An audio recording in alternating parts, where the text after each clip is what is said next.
Bueno, bienvenido Emiliano. ¿Cómo te va? Emiliano Peralta es diputado provincial y es uno de los convencionales constituyentes electos en esta elección.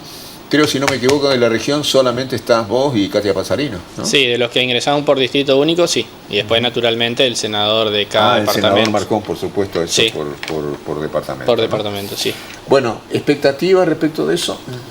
Bueno, a ver, la realidad es que nosotros creemos que la elección fue una elección que debe poner en alerta, en cierto sentido, a la política en general y al oficialismo también, porque casi la mitad de la gente no fue a votar.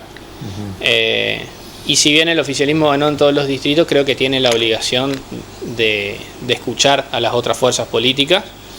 De mi parte estoy abierto a ese diálogo, por supuesto. De hecho, ya he hablado con algunos convencionales electos, con la misma Katia, por ejemplo, con senadores, el senador Sosa, Gramajo, el senador Mota del departamento de San Martín, bueno, con muchos. Y ojalá que el oficialismo, que consiguió igualmente la mayoría a través de sus 32 o 33 convencionales, viste que todavía no está decidido si van a ser 32 o 33, o se definen. Sí, primero se decía 34. No. Acá van a ser, lo que está en disputa es la banca 50, digamos, que está en disputa, es saber si Unidos tiene 20 por distrito único o 19. Y después tiene 13 senadores. Eso le daría o 32 o 33. De cualquier manera, con la lista colectora de la locomotora Olivera, sumando 3 ya llegarían a 35 o 36. Entonces ellos van a tener mayoría. Ahora, yo espero que sin perjuicio de esa mayoría realmente se abra una instancia de diálogo. ¿Por qué? Porque viste que nosotros siempre marcamos que cuando se sancionó la ley de necesidad de reforma, la ley debe establecer temas y artículos y no sentidos de reforma, o sea, cómo se va a reformar. Y esta ley se extralimitó, o sea, estableció sentidos de cómo se van a ciertos artículos reformar. Nosotros creemos que eso debería redebatirse, rediscutirse, el sentido de la reforma. Porque ¿te parece probable esto? Porque yo lo consulté a Puyaro cuando estuvo con motivo del Día de las Malvinas. Me dijo, tema que no está en la ley, no se va a tratar. Pero no estamos hablando de temas, te reitero, estoy hablando del sentido de los temas. Es decir, estamos de acuerdo en que el tema unicameralidad no se va a tratar porque no está habilitado. Perfecto. Bueno, estamos de acuerdo que se va a incorporar un Consejo de la Magistratura. Lo que digo es, ese tema, Consejo de la Magistratura, que esté habilitada la discusión y no venga un texto predispuesto. A eso es lo que voy. Que abran el juego a eso. Por ejemplo, el artículo 5 que habla del tema tributario. Yo estoy de acuerdo en poner, por ejemplo, en el tema tributario responsabilidad fiscal. Me parece perfecto. Y el principio, digamos, de que no haya déficit fiscal en la provincia. Ahora, pero eso no está en la ley. Está en la ley de necesidad de reforma.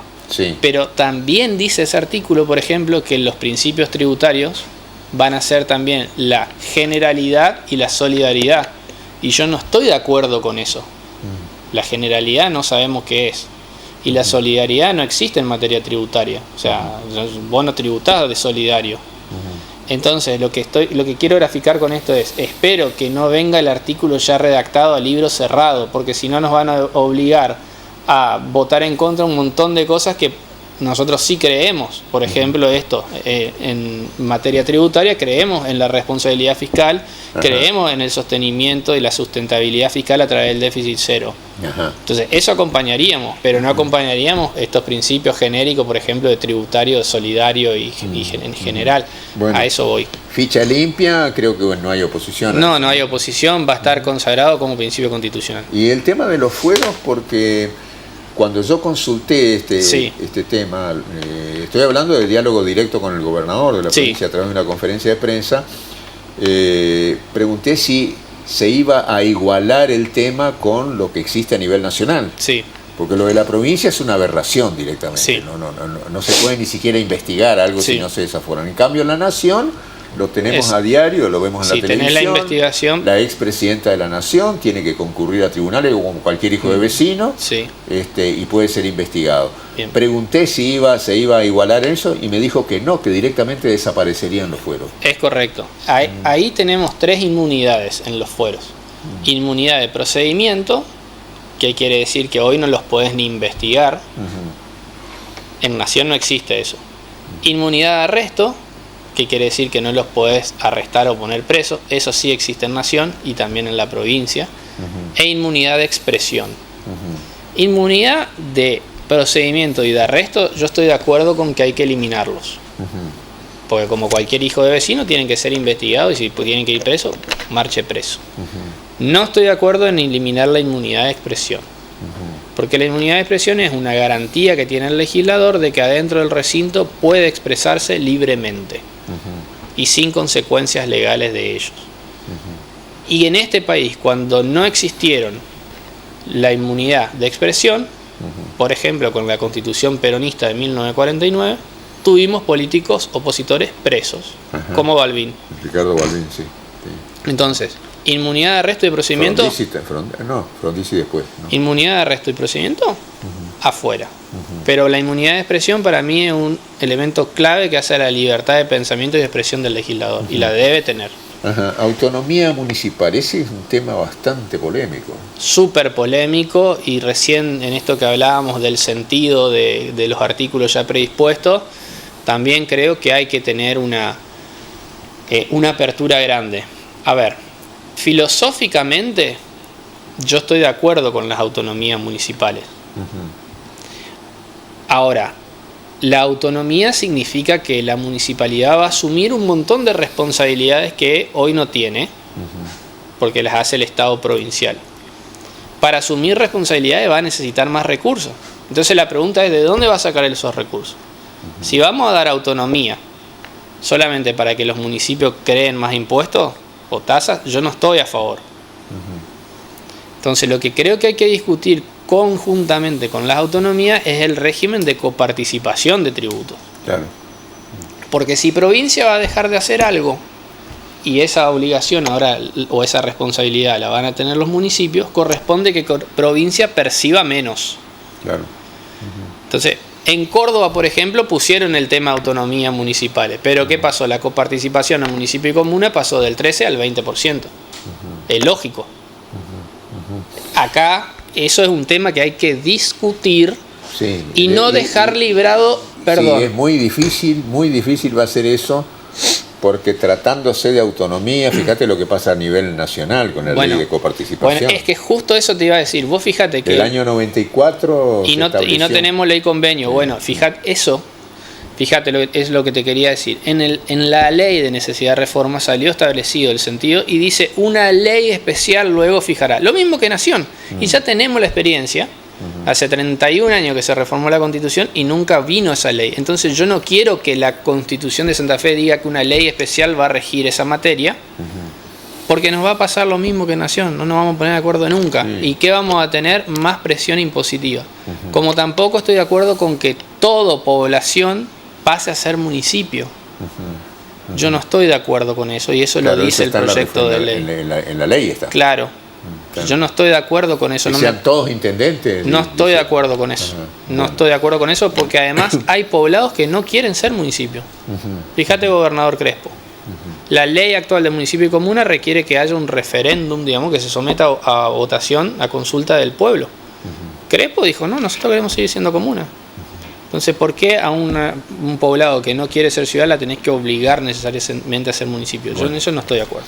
Consejo de la Magistratura, eso... Sí, va a pasar a tener rango constitucional, exactamente. Ahí hay que obviamente ver cómo se va a instrumentar, quiénes van a ser los integrantes, cómo se van a elegir, qué representación van a tener, pero en principio sí, nosotros estamos de acuerdo con que hay que poner un Consejo de la Magistratura, porque hoy la forma de designación de los jueces, digamos, se la autorregula el gobernador. Ministerio Público de la Acusación. También, absolutamente tiene que tener carácter constitucional, porque además lo dice la Constitución Nacional, que el Ministerio Público debe ser un órgano de extrapoder. Y te recuerdo que en estos días hubo un comunicado de la fiscal general, Branicic, en donde respondió al nuevo cortesano Weber, porque Weber le dijo que el MPA, si bien está dentro de la órbita del Poder Judicial, dijo parece más un brazo del Poder Ejecutivo que otra cosa. Branislav le respondió remarcando la autonomía y la independencia del MPA y la necesidad de que sea reconocido como un órgano autónomo en la Constitución. Así que sobre eso nosotros vamos a propiciar que así sea. Creo que hay acuerdo en ese sentido. Así como le darían rango constitucional a ficha limpia. Sí. ¿No sería apropiado también hacer con la ley de extinción de dominio, que en la provincia rige también? Sí, puede ser. Es interesante el tema. Tenemos que ver, no meternos en una cuestión que sea de legislación del Congreso de la Nación. Porque tiene que ver con la pena. Es una pena accesoria, digamos, que se pone a la privación de la libertad. Y como vos sabés, viste el tema de penas en materia de legislación nacional. Pero es un debate que se puede introducir y que es interesante también. Bueno, vaya si tamaña responsabilidad la de ustedes, ¿no? Sí, la verdad que sí. Yo siempre digo que, yo me siento muy honrado del lugar, pero también tengo una responsabilidad gigante. O sea, esto es pensar en legislación y en un instrumento que va a regir la vida de Santa Fe por muchas décadas, muy posiblemente. Y como todo tiene su lado A y su lado B, yo digo acá, más allá de la honra y el laurel, que es tener la posibilidad de estar sentado en esa mesa, también es la responsabilidad, así que me voy a preparar mucho para eso. Y tema reelección. Sí. De los mandatos de todos, porque en la ley creo que está de que una sola reelección, ya sea para cargos de ejecutivo como legislativos, ¿así se haría? No lo dice, sino que dice en materia de los artículos habilitados, discutir el alcance de la reelección del legislador, del diputado, del senador y también del gobernador y vice. Nuestra propuesta va a ser un mandato, una sola reelección, es decir, 2 mandatos consecutivos para el mismo cargo. Es decir, para todos los cargos, sí, para todos. Ya sea presidentes comunales, sí, ya sea legisladores, sí, ya sea gobernador. Gobernador, todos los ejecutivos, concejales también, presidentes comunales e intendentes. ¿Y diputados nacionales, por ejemplo, y senadores nacionales? No tenemos nosotros la posibilidad de fijar eso. Eso lo tiene que fijar la Constitución de la Nación. Y respecto de la participación o no del propio Puyaro como para ser reelecto. Bueno, vamos a mantener la postura que veníamos diciendo. El gobernador jura con una Constitución que no le permite la reelección y nosotros creemos que él no debe tener la posibilidad de ser reelecto, sino la reelección debe ser a partir de quien sea electo en 2027. Por supuesto que con estos números el gobernador se hace pesar la mayoría, como todo a sindicar, porque además el senador Calvo de Perotti, socio de Puyaro, también ha dicho que va a votar en favor de la reelección. Es muy probable que salga. Pero nuestra postura va a ser no habilitar la reelección para este gobernador. Bueno, resultados electorales, pero te propongo hablarlo en el bloque siguiente, ¿no? Dale. Sobre los resultados en la provincia para convencionales, en términos generales las elecciones distritales acá que tienen que ver con concejales. Te propongo hablar de eso en el próximo bloque. Con todo gusto. Pausa, ya volvemos con Emiliano Peralta.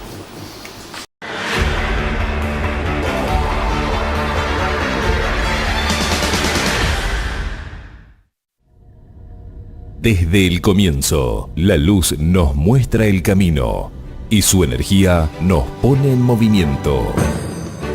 Nuestra misión es llevar esa energía a tu hogar y juntos acompañar el cambio hacia el futuro. Proyección Electroluz Energías Renovables presenta sus kits de paneles solares adaptables. El futuro está sucediendo. Hagamos nuestra parte. Proyección Electroluz. El mosquito que transmite el dengue se cría en nuestras casas. Para reproducirse, necesita agua clara y quieta. Por eso, elimina los recipientes en los que pueda acumularse. Desmaleza patios y jardines y usa repelente diariamente. Sin mosquitos, no hay dengue. El único que puede cuidarte y proteger a tu familia sos vos. Gobierno de Avellaneda. Con Penti destapás, ganás y disfrutás. Revisá debajo de las tapas de todas las botellas. Podés llevarte bicicletas y muchas gaseosas de 3 litros. Es fácil, es rápido y hay muchísimos premios esperándote. Penti es mejor y es nuestra.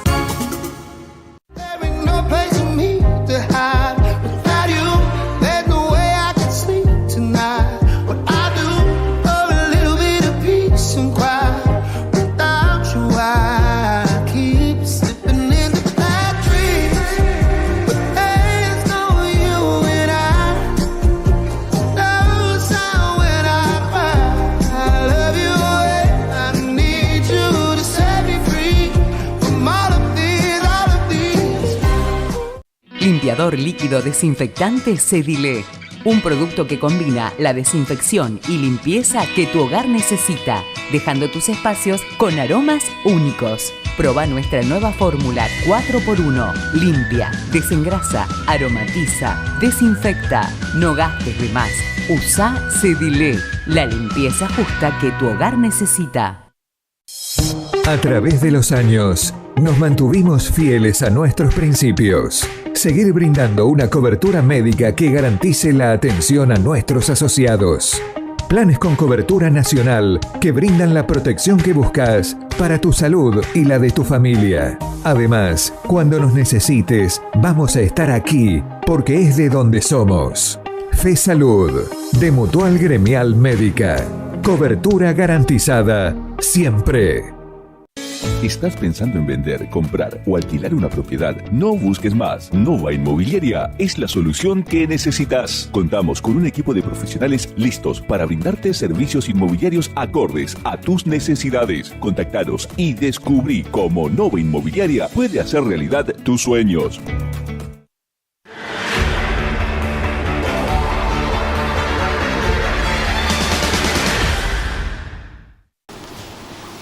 Bueno, resultados electorales de ayer, ahora ya se está en el escrutinio definitivo. En lo que respecta a las elecciones de convencionales,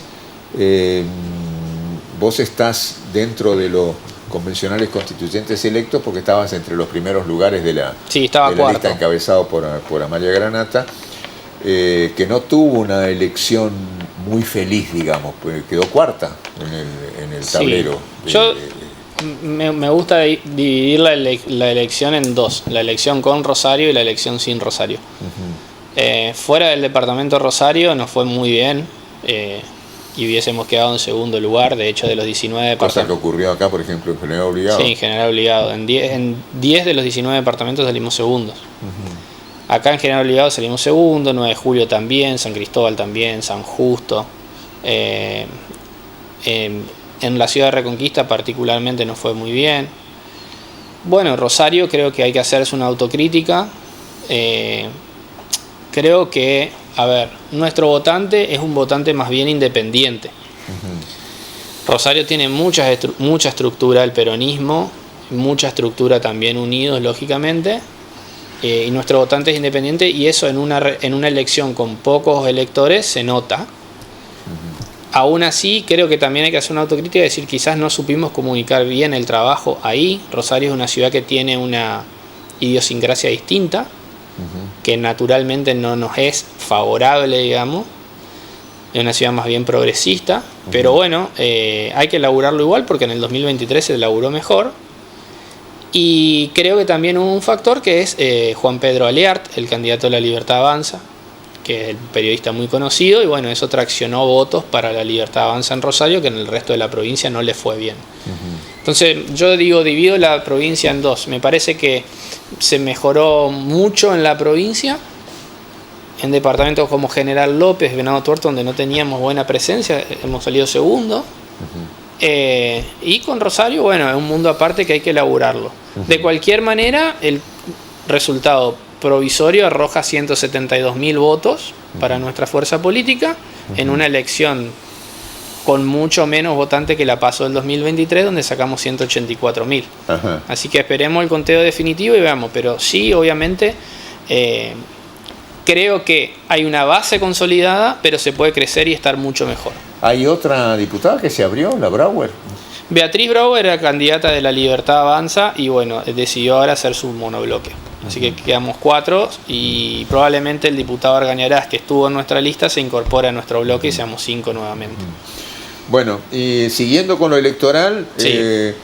una revelación lo de Daniel Bailat. Una revelación, una alegría, la verdad que sí. Yo estoy convencido. Digo, lo hablo con él porque vos apadrinaste esa lista. Sí, a ver, él también tiene su mérito, bueno, pero es... Obviamente, pero aparecían como Sí, trabajando juntos, Sí, sí, de seguro. forma permanente, tanto Sí. Emiliano Peralta como Daniel Bailat, o sea que... sí, y Dani, a ver, lo que me pasa con él es que la realidad es que yo lo conocí a él, le fui a pedir asesoramiento para que me ayude en materia comunicacional, porque no es fácil. Aparte hay muchos entrevistadores sagaces, pero no, hablando en serio, le pedí que me dé una mano con el tema comunicacional y empezamos a tener una relación de amistad muy linda. Y él había quedado un poco como, no desanimado, pero no estaba con las ganas de estar en política como candidato y eso. Y yo lo venía pinchando un poquito y hasta que me dijo, bueno, me picó el bichito. Y la verdad que yo me pongo muy contento por él como persona, pero también por el consejo, porque creo que va a estar bueno romper la bipolaridad esa de peronismo versus radicalismo. De todas maneras, tiene que crecer un poco más. Sí, por supuesto, pero ¿no? a ver, para hacer Para su primera elección en una boleta donde había no sé cuántas, 23 listas. que haya sido la segunda lista individualmente más votada, es mucho. Es todo un mérito, sí. Bueno, respecto, vamos a temas que tienen que ver con la provincia, ¿no? Sí. La titular de la Sociedad Rural de Rosario, Aramendi, denuncia que en algunos lugares ha tenido un crecimiento el impuesto inmobiliario rural de hasta el 600% Sí. desde la creación de la figura de grandes propietarios rurales. ¿Es esto así? Sí, realmente? sí, es así, nosotros lo veníamos diciendo. 6 veces significa multiplicar por 7. Sí, lo veníamos diciendo nosotros desde diciembre del año pasado, cuando se hizo el proyecto de ley tributaria. Todos los diciembre se vota la ley tributaria, que es cuánto van a ser los impuestos el año que viene, básicamente. Y es efectivamente así, si uno va aplicando los porcentajes y además el agravamiento por el tema de la figura del gran propietario, comparado a diciembre de 2023, que es cuando inició esta gestión, hay aumentos de hasta el 600%, porque no te olvides que para el año 2024 se hacía un aumento primario que era en principio del 190, menos la figura del buen cumplidor, etcétera. Pero después la última cuota del inmobiliario se actualizaba según inflación de octubre de 2023 a marzo de 2024, que fueron los periodos con mayor inflación. Y ese porcentaje no se hacía sobre el piso de diciembre, se hacía sobre lo ya actualizado. Entonces, entre eso, la actualización más la figura del gran propietario, sí tenés un 600% en algunos lugares en materia de inmobiliario rural. Bueno, y yendo concretamente a medidas nacionales ahora, ¿no? Sí. Por un lado, una noticia que, de acuerdo a los resultados, es un buen indicio, digamos, que significa la eliminación del cepo, Sí. cosa que rige desde ayer. Y un paso a la normalidad. Y un paso a la normalidad, efectivamente. Por otro lado, algo que ya comienza a preocupar a todo el ruralismo, que es que las retenciones, tal cual como fue anunciado, porque eso sí, lo dijeron desde el principio, que regían la disminución de las retenciones hasta el 30 de junio, el presidente se encargó de recordarlo cuando todos nos hacíamos la ilusión de que posiblemente se pueda prorrogar eso. Sí, yo creo que parte de esa confirmación de parte del presidente es la necesidad de contar con dólares frescos ahora ante la apertura del cepo cambiario. O sea, lo que Milei quiere es que haya liquidez en dólares para evitar que haya un estrés en la demanda de dólares, o sea, que haya oferta de dólares.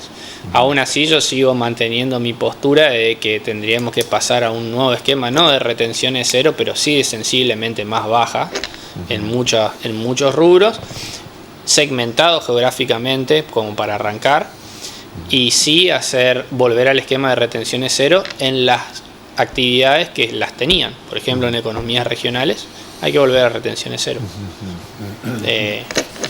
A ver, no lo critico al presidente en el sentido de que haya cambiado, porque él desde un primer momento dijo, es hasta el 30 de junio y es hasta el 30 de junio. Pero sobre el fondo de la cuestión, sí, yo creo que hay que cambiar el esquema de retenciones. Porque aparte,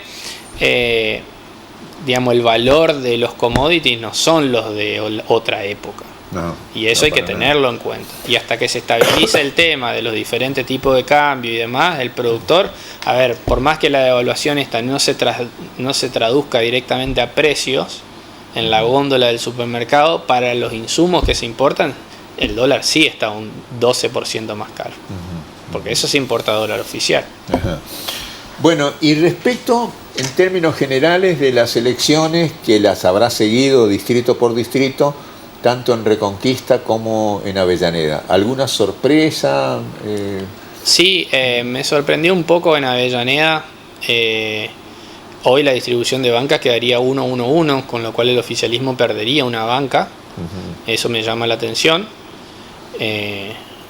Insisto, creo que, a ver, siempre el esquema era 2-1. En la última oportunidad la minoría no lo había mantenido UPA o lo que fue UPA en su momento, sino que la ganó el justicialismo. Pero ahora sí me llama la atención que haya sido la distribución 1-1-1. Y bueno, tendrá que trabajar más el oficialismo y no dar por sentada algunas cosas. Y en Reconquista me llamó la atención, sí, dos cosas. Yo no esperaba que el frente del peronismo saque la mayoría de los votos. Sacó 52% de los votos entre todas las listas. Y no me esperaba que Juan Pizzuligoy tampoco ganara la interna. Creo que fue la gran sorpresa, ¿no?